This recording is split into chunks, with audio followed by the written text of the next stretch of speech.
As a global community, we have a shared responsibility to care for the environment. The reason I visit one of the main batik centers in Cirebon was to immerse myself in the process of making Ciwaringin batik.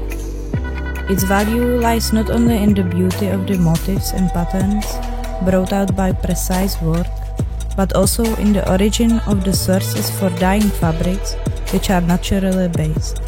Kita ini mengangkat isu lingkungan sama isu kesehatan. Nah, kita yang memakai warna alam ini 99% kita pakai warna alam dan itu semuanya limbah. The glamour of the motifs and patterns, the sincerity of the people I met, and the cultural heritage they still preserve represent the origin of harmony between human and nature.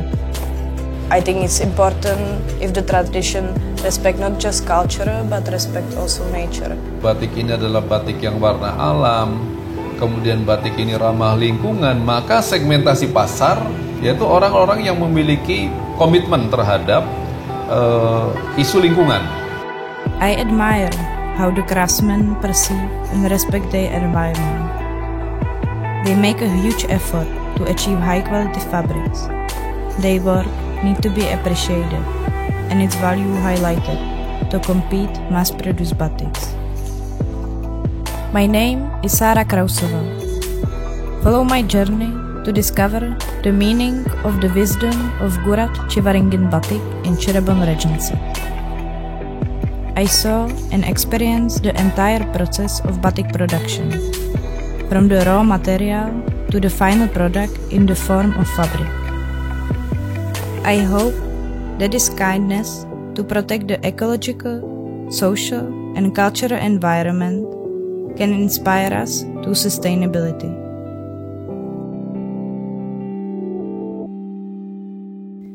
After I arrived in Cirebon, I visit several historical landmarks in the city. The iconic place where the local people gather. I felt welcome by residents and had the chance to interact with them. My name is Sara from Ceko. I am a permaculture volunteer, and one of the reasons I came to Indonesia is to learn about permaculture and to apply their principles in the future. I value when tradition respects the innate process of nature, as permaculture does. It's not only a method, but also a philosophy that emphasizes the relationship between all elements of the environment, not their individual parts. My interest in local tradition brought me to Cirebon, to immerse myself in the process of making Ciwaringin batik. Our responsibility to protect and preserve nature to achieve sustainability is now increasing more than ever, including the batik production. The reason why I admire the fabrics from Ciwaringin is not only because of the glamour of motifs and patterns, but also because all the sources for dyeing fabric are naturally based. So this movement is actually an effort to return to the past tradition.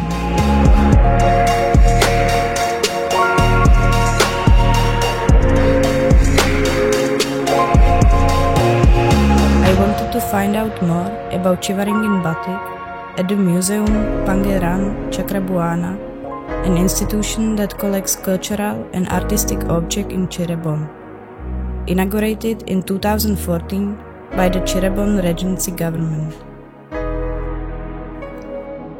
Head of Culture and Tourism Service welcomed me at the museum and showed me the collection of batik from all over Cirebon. He took me around exposition to show me various museum collection of culture and arts in Cirebon. I found him to be very enthusiastic in his work and open to share information about what I was looking for. From the existing collection managed by the museum, he explained it to me that there are 3 types of batik in Cirebon: batik keraton, batik pasisiran, and batik pengunungan. The process of making Ciwaringin batik classified as a batik pengunungan, impressed me, and I decided to visit the craftsman in production center. Bahwa batik Ciwaringin itu beda dengan batik-batik yang lain yang seperti banyak kita pakai, yang kita jumpai. Nah, kalau batik Ciwaringin itu nggak beda jauh dengan batik tulis, tapi yang membedakan itu di resourcesnya, itu di bahan bakunya. Kalau batik Ciwaringin itu bahan bakunya tuh asli, warnanya dari tumbuh-tumbuhan. Emang bagus, tapi ada perbedaan yang sangat mendasar. Jadi batik Ciwaringin itu tidak bisa warnanya ngejreng, warnanya itu soft, warnanya soft. Kelihatannya buluk, tapi punya karakter,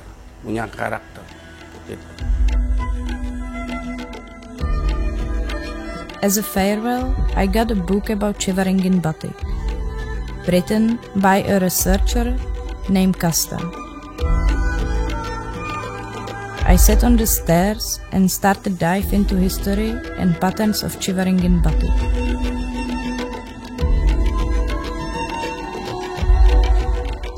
After reading a book written by Kasta, I had some literary insight about various unique patterns and natural-based colors. I found out more information where to find craftsmen who are still manage preservation of Ciwaringin batik until today. I didn't want to wait any longer. As I entered the village of Ciwaringin, I saw many workshops along the way, which assured me that I chose the right place to visit. The little knowledge I had about Ciwaringin batik brought me to a new experience. When I first arrived at Craftsman Village, I noticed a local woman who was creating a detailed batik motif in her yard, and became more curious about the whole process of creating.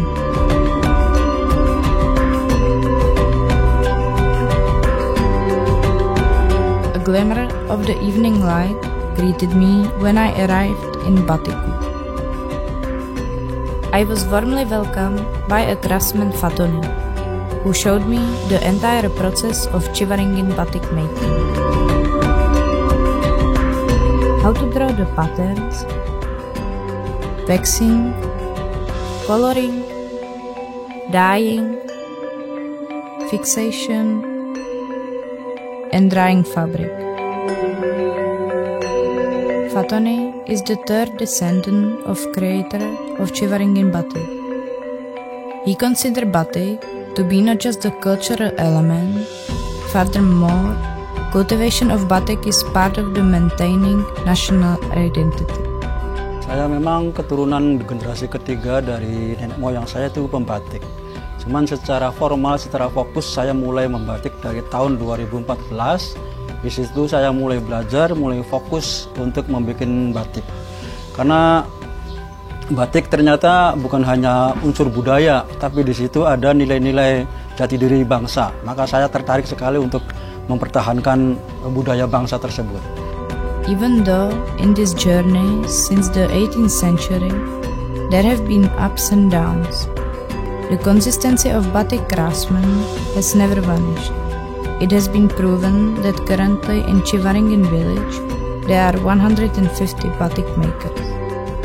The current challenge is to increase enthusiasm for batik among the younger generation.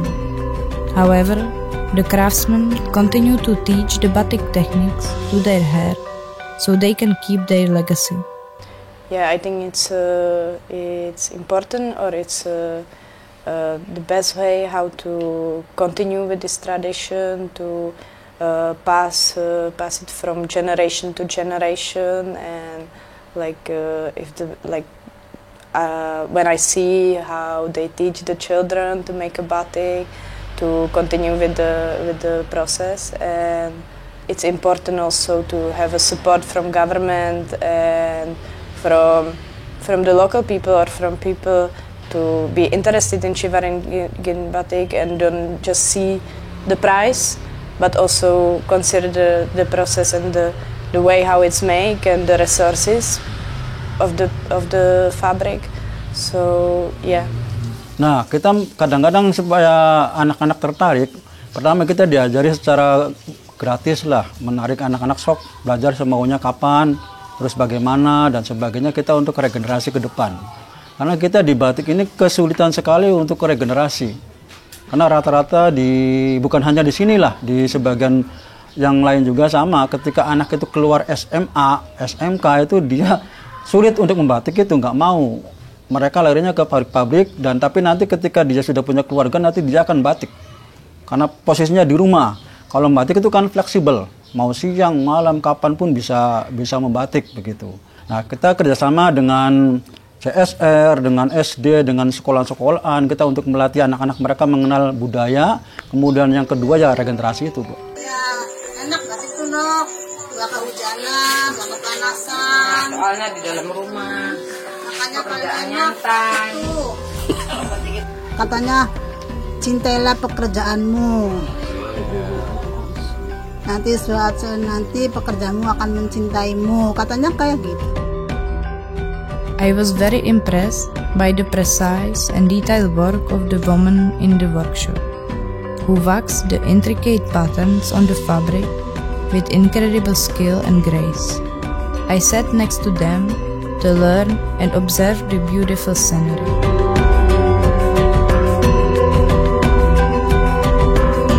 The reason why Ciwaringin batik attract me is mainly because of the natural resources for dyeing, which makes him distinguish from other batik tourist technique. I wanted to learn more about raw materials and how such specific color results can be achieved. Yeah, I would like to. I would like to learn batik for sure. I'm considering the study and also I was thinking that I would like to search for like any different natural resources in Czech, because we don't have a mangosteen, we don't have resources they are using for coloring. So maybe I would like to try coloring fabrics with different, yeah. Fortunately, Fatone and his wife Ruaeda were very sharing with me. They invited me to join the dyeing process itself and explained it all answer to my question.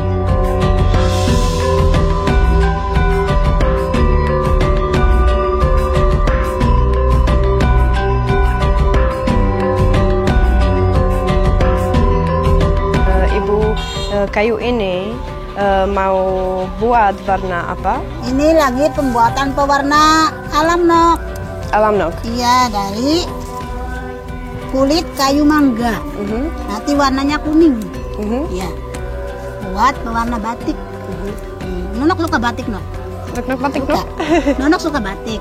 Suka? Suka. Ya, suka. Iya. Nonok suka batik, Nonok sama. Ibu juga suka batik. Ibu suka batik Suka. juga, ya? Suka. I experienced all the process of making Ciwaringin batik at Fatone's workshop. I saw and tried each process of making batik, from the raw material until final product of fabric. I felt like I had to delve into every meaning and philosophy of Ciwaringin batik features. Kita ini mengangkat isu lingkungan sama isu kesehatan. Nah, kita yang memakai warna alam ini 99% kita pakai warna alam, dan itu semuanya limbah. Yang terbanyak di sini adalah kulit kayu mahoni, kemudian kulit kayu mangga. Itu yang paling dominan lah, karena di situ yang melimpah itu. Kemudian rambutan, kulit buah rambutan, kulit buah manggis, kemudian kadang-kadang jengkol ketika lagi musim, kulitnya itu yang kerasnya itu. Jadi kita yang dominan di sini adalah kulit kayu mangga, kulit kayu mahoni. Kalau manggis, kulit kayu buah rambutan itu tergantung musim saja. Kita stok lah kalau lagi musim itu. The way how craftsmen in Ciwaringin dye fabrics represent the origin harmony between human and nature. Mahoni, namanya mahoni, warnanya keluar coklat kemerahan. They respect their own tradition and cultural heritage that is in consensus with the restoration of the natural balance in the environment. They use plants, fruits, and barks of trees that surrounds them. For the certain colors, they use recycled materials. The raw resources for natural coloring come mostly from the waste bark of endemic trees in Ciwaringin, such as mango wood, mahogany, mangosteen, and rambutan, which are diluted and turned into the liquid dye.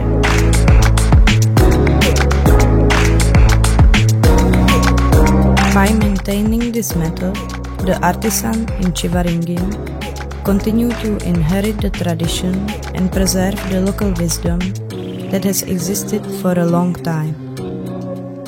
Fixation is the next stage after dyeing, a process that seals natural dyes and produce variety of color effect depending on the fixative used. Bagaimana menggawetkan untuk warna? Caranya itu fiksasi atau untuk penguncian supaya warnanya awet, tahan lama itu ada 3. Yang pertama pakai tawas, yang kedua pakai larutan kapur, yang ketiga tunjung. Nah, kita yang akan praktek ini warna tegeran, kemudian sudah diwarnai sekitar 8 kali, yang terakhirnya difiksasi atau dikunci supaya warnanya jadi awet. Nah, ini sudah 8 kali penceluban, kemudian dimasukkan ke dalam tawas. Ke dalam tawas tujuannya itu supaya warnanya tidak luntur gitu, Nok. Ya. Supaya warnanya tidak luntur, warnanya awet dan warnanya tahan lama. Caranya kain dimasukkan, kemudian dibiarkan sekitar 5 menit. 5 menit dimasukkan, setelah 5 menit diangkat, kemudian ditiriskan. Tadi tujuan penguncian atau fiksasi supaya warnanya awet, tidak luntur. Each batik paint basically use the same process. What distinguishes them are the substances used for the fixation. Yeah, I was surprised maybe because at the beginning I thought that the Ciwaringin batik, the colors are mostly bright or not that contrast. Like most of the fabrics I saw in museum, they were the colors were pastel maybe. So when I saw this fabric and I saw the color, I was surprised because it was very contrast, and the contrast between the indigo and between white was it was and so and also I thought this batik or we thought that it's synthetic coloring because the blue is contrasted, but then Ibu explained me that it's not because of that, it's just because they color it so many times. Just the blue color was colored 7 times in this fabric. So that's the reason why I was that surprised that the colors are at the end of the process. Based on the complete stages of making batik, it's not surprising if the craftsmen need to spend days or even weeks to produce a piece of Ciwaringin batik fabric, which requires a lot of patience and complexity. Berapa lama proses pembuatan satu kain batik? Kalau fokus 3 hari selesai, Nok. Mulai jam 7 sampai sore. 3 hari, tergantung motif sih. Kalau motifnya yang lembut, yang kecil-kecil lama, setengah bulan. Kalau yang biasa 3 hari selesai. Itu baru pembatikan. Belum nanti ada di blok, beda lagi. Ibu sih cuma batik aja, nanti yang kerjaan yang ditutup tuh kayak mbak-mbak itu tuh beda lagi. Cuma ibu batiknya aja. It's very complicated. It's a long process, and the craftsmen, the women in workshop, they are very patient. They don't want to rush it. They don't want to make it competitive to like massive produce. It's not their goals. They just respect the culture and the traditional way of making batik. This made me understand the quality of Ciwaringin batik, because the patterns and motifs are very complicated, and the natural dyeing process takes longer than the synthetic one. Yeah, I think the best way how to make Ciwaringin batik exclusive is the way how you make it, like promote Ciwaringin batik. For me, it's if I buy batik which is made like in a factory or like in massive production, the value for me is totally different. The value that I know Ibu who made this batik or the kabaya, and I know she made it by herself with many days of work. That's like the biggest value that you can get, and if you buy like cheap batik which is not handmade, the value would be different. I was delighted when Rueda took me under her wings and involved me in the whole procedure. We bonded. She called me Nok. That's how people in Cirebon call a young lady. And she made me feel like I was in a family environment. Even though we were limited by the language barrier, I felt we understand each other. We laughed a lot, as if we had known each other for a long time. She dressed me in a traditional Sudanese blazer called kebaya, and in batik fabric with Yusupan motif. Both were made by her. I was very impressed with her artwork and felt honored to wear it. The kabaya I get from Ibu was, yeah, I feel like I cannot accept it because I know how complicated it is to make this fabric, and I know the price, I see the process, the long process that is like made of Ciwaringin batik, and I feel like I cannot accept it. It was like a huge gift to me, but then I accept it because I love the patterns, and yeah, when I saw this batik for the first time, I said it's the most beautiful batik I ever seen. I didn't know I will get it, but it's like that. So I was very grateful, and I am that. Everything about Ciwaringin batik was really fascinating to me. In order to learn more about the history, I wanted to meet Kasta, an author of book I have read before, Batik Ciwaringin dalam pesona warna alam. Kasta has been studying Ciwaringin batik for a long time. His research, conducted in 2005, also explained in detail why Ciwaringin batik is so popular in foreign markets. As my curiosity grows, I met Sanusi, a local resident who worked as a becha cyclist. He took me to Chasta's office. It was my first time on the becha, and I enjoy it. Becha is a three-wheel public transport that moves by pedaling. Gentle breeze crushed my face and hair, giving my body coolness in the mid of the hot Cirebon weather. Along the way, I got to know Sanusi a little bit. He was very open to me, and we talked about his family and work. We often laughed as we tried to understand each other in Bahasa Indonesia.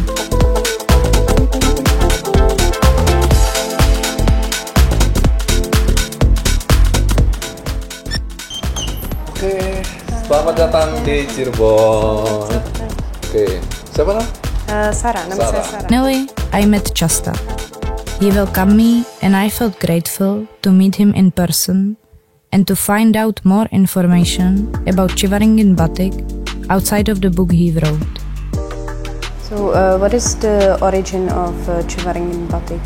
Ya, kenapa batik ini ada di Ciwaringin? Ini pertanyaan yang bagus, saya kira menarik untuk kemudian harus digali kepada masyarakat, dicerahkan. Ciwaringin ini batiknya berbeda dengan keratonan, batiknya berbeda dengan pesisiran Cirebon. Ternyata memang akar budaya, akar awal mulanya, aslinya awal dari batik Ciwaringin itu adalah batik yang dilahirkan oleh tokoh pesantren. Tokoh pesantren yang salah satunya adalah Kiai Muhammad Amin atau disebut dengan Kiai Madamin. Sekitar tahun 1700-an di abad 18 ya. 18 di Cirebon. Ciwaringin ini berdiri pondok pesantren dan di samping mengajarkan santri tentang ilmu agama, juga Kiai Madamin ini dengan istri itu kemudian mengajarkan kepada santri teknik membuat batik yang dipakai untuk kebutuhan santri.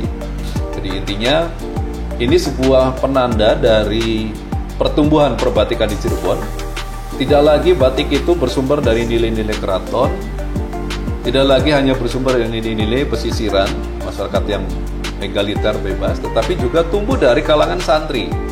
Maka nanti akan muncul motif karakteristik visual yang sangat bernilai Islami. So which Ciwaringin motif was already legally copyrighted? Ya, jadi alhamdulillah batik Ciwaringin ini sudah memperoleh pengakuan ya. Salah satunya adalah ada 6 motif batik.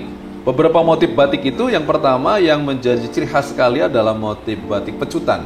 Ini yang hampir tidak bisa ditemukan di sentra perbatikan lain. Dan yang kedua ini juga tidak ditemukan di tempat lain walaupun ada kemiripan, tapi sangat berbeda, yaitu motif Yusupan. Dan yang ketiga adalah ini juga lokal jenis banget, yaitu motif batik dengan nama tebu sekeret ya, tebu ya, pohon tebu sekeret jadi satu batang yang kemudian disusun. Kemudian berikutnya adalah pring sedapur. Pring itu bambu, sedapur satu rumpun ya. Jadi 4 pring sedapur. Kemudian 5 adalah motif geribigan. Geribigan jadi bentuk ornamen dari dinding bilik bambu yang menjadi ciri khas dari pemukiman masyarakat saat itu. Dan yang terakhir adalah ceker ayam. Dan inilah 6 motif yang kemudian telah didaftarkan di Kemenkumham dan dilindungi sebagai hak kekayaan intelektual perbatikan di Ciwaringin. Does Ciwaringin Batik has its own segment or market? Ya, batik Ciwaringin ini memang lahir pertama dari komunitas pembatik yang melayani kebutuhan perajin konsumen pasar kelas bawah pertamanya.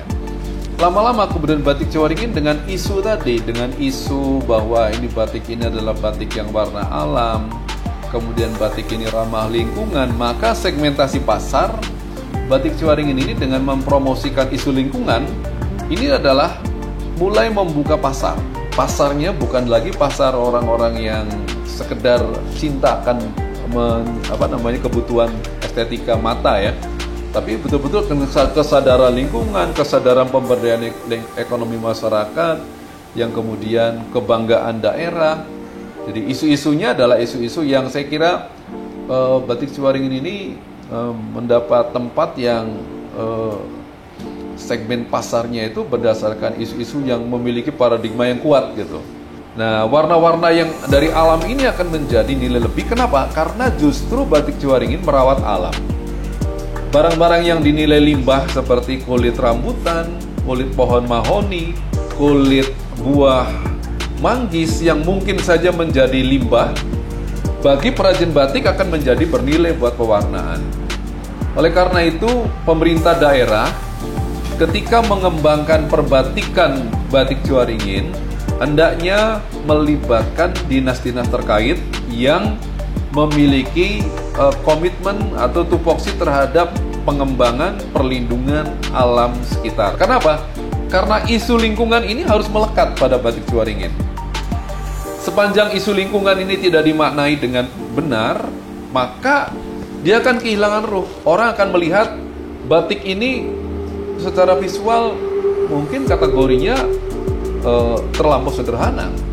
Tetapi ketika ini lahir dari kepedulian terhadap alam, lingkungan, dari limbah, orang akan berpikir lain, bahwa batik ini betul-betul batik yang kemudian memiliki nilai lebih. According to my experience in the workshop and listening to his explanation, I realize why Ciwaringin batik requires special attention from the Indonesian government and society. The craftsmen make huge effort to achieve high-quality fabrics. Their work need to be appreciated and its value highlighted to compete with mass-produced batiks. Ciwaringin batik must reach the hands of people who share the same concern for environmental sustainability and cultural preservation. Along the way, I was impressed not only by natural beauty and cultural diversity of Indonesia, but also by the variety of people I met and the range of new experiences I gained. It was really nice to be part of this group and learn with the children and learn from Ibu, who helped me how to make a batik. So it was really nice. Also the surrounding and the people from the workshop. Yeah, it was really beautiful moment for me. I think every tradition and culture should be storytell and should be shared with the people. That even not just for the visitors, but even for the local people, they could be more proud of their culture, how rich their culture is, which Indonesia for sure is. Share with the people, I think like documentary or, yeah, this is the best way. In the strokes of Ciwaringin batik, I found the noble goal of life balance. Every Gurat batik Ciwaringin has the meaning of wisdom. Protecting the ecological, social, and cultural environment can bring us sustainability. As a global community, we have a collective responsibility to care for our environment. For those who are concerned about sustainability, Gurat Ciwaringin batik is an example of how to minimize our waste and damage to the planet.